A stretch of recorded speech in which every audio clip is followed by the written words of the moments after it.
आप ताकतवर जब भी बनते हैं जब आप बहुत सारी चीज़ों पे विराजमान होते हैं। जिस तरह फाइनेंशियली अपने आप को स्ट्रॉन्ग किया इंडिया ने, अपने क्रिकेट को स्ट्रॉन्ग किया। को ना ये चीटिंग की है इंडिया ने। आप पूछें कैसे? वो चीटिंग ये की है कि याद साउथ अफ्रीका खेल रहा था 11 ह्यूमंस के साथ और इंडिया खेलता है 10 ह्यूमंस और एक रोबोट के साथ, वो Jasprit Bumrah. He is just exceptional. या नहीं, इस पर बड़ी चहमगोइयां चल रही है। इंडियन मीडिया तो चला रहा है कि कोई नहीं जा रही भारतीय टीम जो है वो पाकिस्तान। क्या देख रहे हैं आप? देखिए ना, भारतीय क्रिकेट बोर्ड के जराए वो अब भारतीय क्रिकेट बोर्ड ही ये खबरें चलवा रहे हैं। उनके पास कोई इल्हाम तो नहीं कि अचानक उनके पास वो शुरू हो गए कैंपेन। उन्होंने आप देखें कल टाइम्स ऑफ इंडिया में जो है वो रिपोर्ट छपी कि वो नहीं जाएगी इंडियन टीम, वो भी सोर्सेज को कह रहे हैं। और इसी तरीके से उनके मुख्तलिफ यूट्यूबर्स, इवन विक्रांत गुप्ता जो उनका बड़ा जबरदस्त जर्नलिस्ट है, वो भी अपने चैनल पे यूट्यूब के कह रहा है कि नहीं जी बड़ा मुश्किल लग रहा है। तो इसका मतलब है कि कहीं ना कहीं भारतीय cricket board Pakistan cricket board को टफ टाइम देने जा रहा है। लेकिन जो मेरे जराए बताते हैं कि पाकिस्तान क्रिकेट बोर्ड के पास ये ऑप्शन भी है कि अगर भारत सपोज पाकिस्तान नहीं आता तो भारत को एक्सक्लूड करके आईसीसी से रिक्वेस्ट की जाए कि भारत को एक्सक्लूड करके उसकी जगह श्रीलंका को शामिल किया जाए जो चैंपियंस ट्रॉफी की टीमों में नहीं है। अच्छा। तो आप देखें इस पे क्या अमल दरामद होता है। पाकिस्तान क्रिकेट बोर्ड तो गौर कर रहा है, लेकिन अब हमें बड़ा स्टैंड लेना पड़ेगा। कब तक हम ब्लैकमेल होते रहेंगे कि जी हाइब्रिड मॉडल। हम जाकर खेल कर आए हैं ना लास्ट ईयर वर्ल्ड कप, सारे शहरों में जहां जहां हमारे मैचेस से हम खेल कर आए,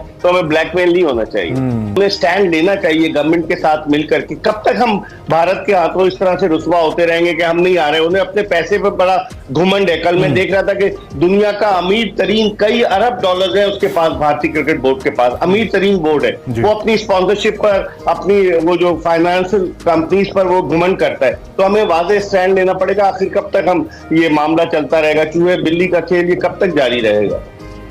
ठीक है, ये जो चूहे बिल्ली का खेल है उस पे हमने डेफिनेटली है, और इस पे अगर स्टैंड लेती हो, मेरे में पूरी पाकिस्तान की जो कौम है वो इसके बैक पे खड़ी होगी। इन केस अगर ये एक्सक्लूडिंग भारत टूर्नामेंट होता है, क्योंकि मुझे भी नहीं लगता बहुत से लोगों की तरह कि भारत यहाँ पे आके खेले, तो आप इस टूर्नामेंट को फिर मीडिया की नज़र में, फैंस की नज़र में उतना इंपॉर्टेंट देखते हैं, या लोग कहेंगे कि नहीं यार India should have been there because they are the T20 champions?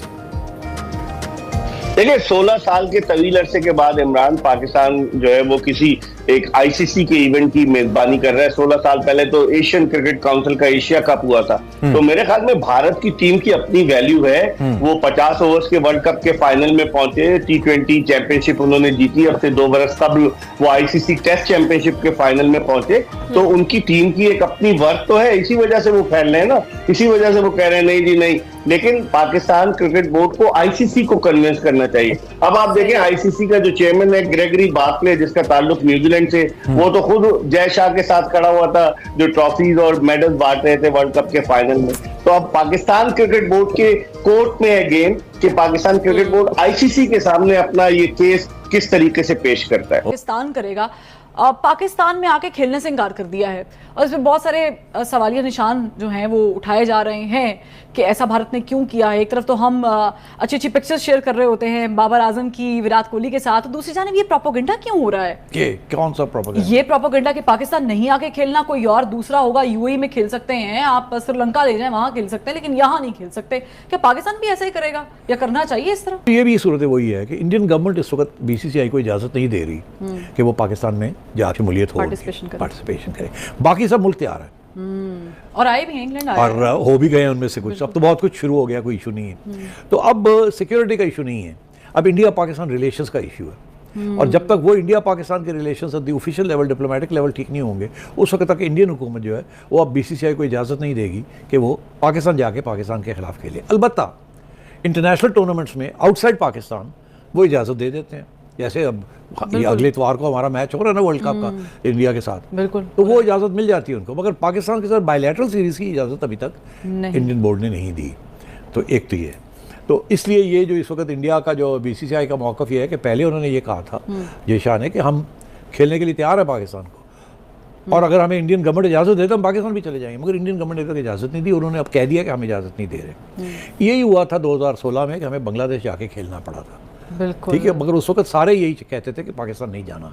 इस वक्त सिर्फ इंडिया कह रहा है कि नहीं जाना। तो लगता है ऐसे है कि सारे मैचेस पाकिस्तान में होंगे, और इंडिया के जो मैचेस हैं पाकिस्तान के साथ या किसी और के साथ, वो या श्रीलंका में होंगे या दुबई में होंगे। और मेरा ये ख्याल है कि ये पाकिस्तान BCCI ये PCB मान जाएगा इस बार। अच्छा, कोई एतराज़ नहीं क्योंकि हाँ वो इतराज़ करेंगे मगर चारा कोई नहीं, वो कहेंगे नहीं खेलते।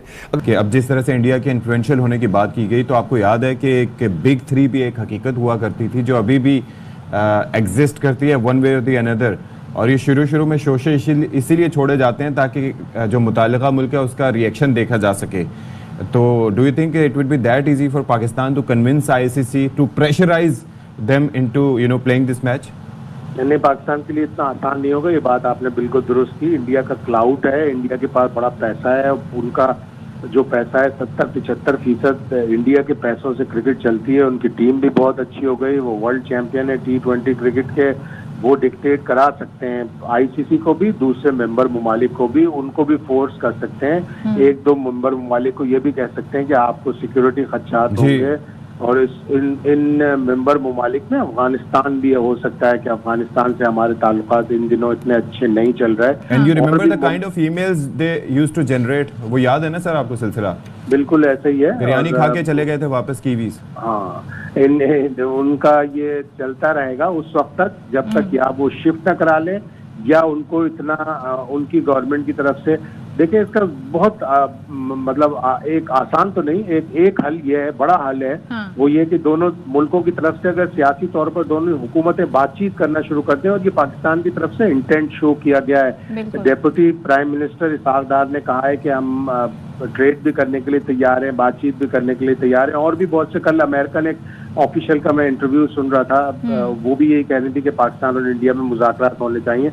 तो जब तक सियासी तौर पर पेशरफ्त होगी तो अगले दिन ही ये फैसला हो जाएगा और नई दिल्ली क्लियर कर देगा कि नहीं जी, लेकिन सियासी तौर पर पेशरफ्त बहुत जरूरी है। अच्छा, ये बताएं कि आप किस इंटरनेशनल क्रिकेट काउंसिल की बात कर रहे हैं, क्योंकि अभी मैं एक रिपोर्ट पढ़ रही थी, इंटरनेशनल क्रिकेट काउंसिल की स्ट्रेटेजिक कमेटी ने रिपोर्ट बनाई है कि ओवर रिलायंस है भारतीय क्रिकेट बोर्ड के ऊपर, और इस वजह से अब इंटरनेशनल क्रिकेट काउंसिल की दूसरी धड़ भी बन सकती है, अपने पैरों पर खड़ी नहीं है।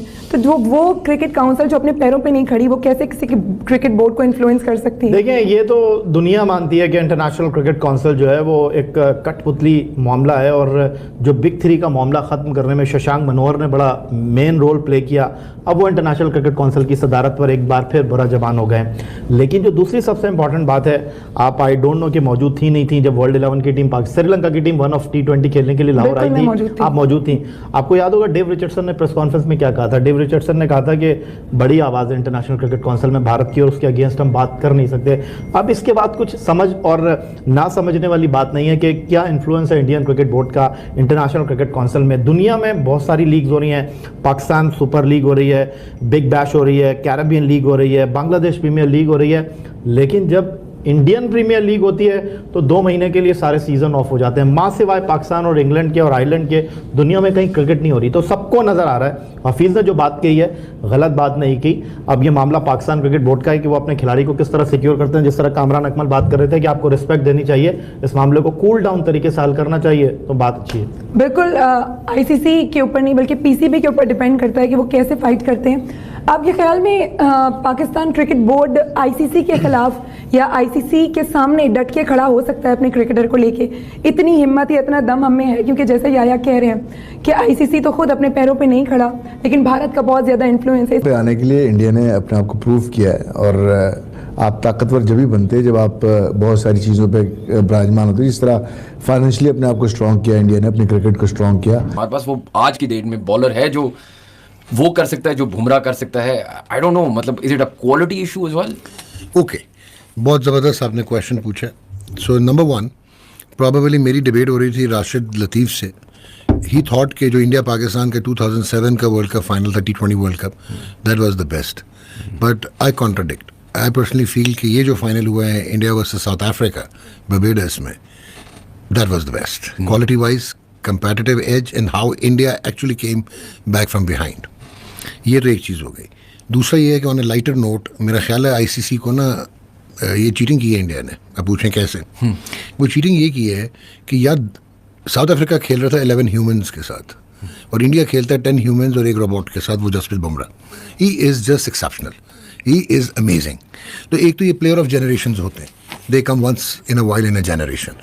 हमारे साथ भी ऐसा हो चुका है। Wasim Akram was like would you say कि वसीम अकरम के बाद, ये मैं अपने दोस्तों से उस दिन डिस्कशन कर रहा था कि अब तो मुझे ऐसे लगता है कि वसीम अकरम के बाद सब कॉन्टिनेंट में Pakistan, India, Bangladesh, fast bowler Jasprit Bumrah से बेहतर। ओके, आपने बड़ी अच्छी जजमेंट है। Let me adjudge historical evidence के साथ कि ऐसे bonds because of his record in the late 1880s and early 1900s is taken as the best ever fast bowler. Second पे Malcolm Denzel Marshall. नहीं, I mean from the subcontinent. मैं उसमें आने लगा। तीसरे पे ऑल टाइम वर्ल्ड की बात कर रहा हूँ, उसमें वसीम अकरम को कहते हैं लेफ्ट आर्म फास्ट बॉलर, कुछ कहते थे एलन डेविडसन, फलाना, no. But I personally feel, जो आपने बात की है जसप्रीत बुमराह की, not from the subcontinent, ये वो लेवल आ गया है कि अभी तो इसका करियर है, but I can emphatically say that he is one of the finest ever to ordain the international field. He is mechanical, he is amazing, he is a biomechanical phenomena. Action weird सा है, control ऐसे है जैसे आप कहना यार ये पहले एक ले देना यार, ये वो वाला चक्कर है। सो ये वही जनरेशनल क्रिकेटर है, and I think India will be an orphan once he retires. इस तरह की रिप्लेसमेंट्स नहीं आती, ठीक है। एक हमने बहुत बड़ा टैलेंट ज़ाया किया, उसको भी नहीं पता था, वो भी एक्सेप्शनल था, that was Mohammad Asif. But again अगर मैं उसका पूरा कलेक्टिवली क्रिकेटर को देखूं तो जसप्रीत बुमराह पैशनेट है बट एक्सूबरेंट नहीं है। जेस्टिकुलेशंस देखें, जेस्चर्स देखें, कॉम्पैक्ट है, स्माइली है, वो उसका का वो नहीं है rowdy fast bowler, steering, clearing. He is more in a mould of Richard Hadley, जिस तरह रिचर्ड हैडली स्काइडिंग था ना कि आउट करे लेकिन जेंटलमैनली। सो यस, मैं आप सबका स्वागत करता है एक और न्यू वीडियो में। दोस्तों जिसका डर था वही हुआ। पाकिस्तान में टीम इंडिया चैंपियन ट्रॉफी नहीं खेलने जाएगी, मुझे जरूर बताइएगा। और आप ये वीडियो कहाँ से देख रहे हैं आप लोग, मुझे ये भी बताइएगा। मैं मिलता हूँ नेक्स्ट वाले वीडियो में, तब तक अपना ख्याल रखिएगा। Bye bye.